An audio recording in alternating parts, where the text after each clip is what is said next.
guys, good evening. Hi mga mommies, hi mga nanay. Dahil ngayon bawal ang karne, magluluto tayo ngayon ng tilapia. Paksiw na ginataang tilapia with luyang dilaw. Guys, ito ay luyang dilaw. Ito naman ay dahon ng luyang dilaw. Masarap kasi siya guys, maraming dahon. Kaso naubusan kami ng dahon, kaya ito na lang yung turmeric na mismo, yung luyang dilaw na mismo. Naman guys, ito bawang, kamatis, sibuyas at luya. Una ay ilalagay muna natin guys itong mga dahon dyan sa ilalim. Ngayon naman itong luyang dilaw natin sa ilalim. Ganyan lang. Tilapia guys, napaka-presko nito. Ilagay natin dito. Yung kamatis, maraming kamatis, mas maganda. Wala akong kamatis na marami, hindi ako nakapamalengke. Kaya ito guys, ako naglalagay ng maanghang dahil may mga bata.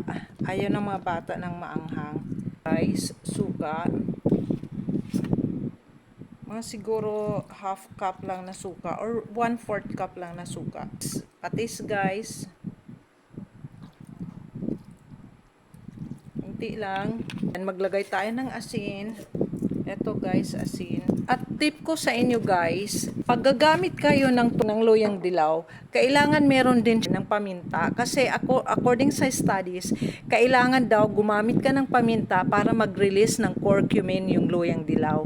Yung curcumin guys, kailangan ng katawan natin na papawala siya ng cancer sa katawan. Yun yung anti-cancer properties ng turmeric. Ito guys, pamintang durog ako. Ito yung second extraction, yung pangalawang piga ng gata. Lagay lang natin dyan. Tapos lagyan natin siya ng oyster sauce. Pampasarap guys, pampalasa. Inilagay na natin to sa apoy. Ganun lang guys, tatakpan din naman natin. Okay guys. Yan, ang bango guys. Ayan o, ang sarap niya, ang bango. Natatakam na ako. Bihirang-bihira kami magluto ng ganito guys. Dahil nga matrabaho siya, may mga niyog-niyog pa. Kukuha ka pa ng turmeric.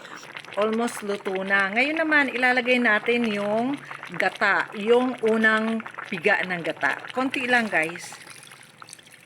Ayan. Then, takpan ulit natin guys.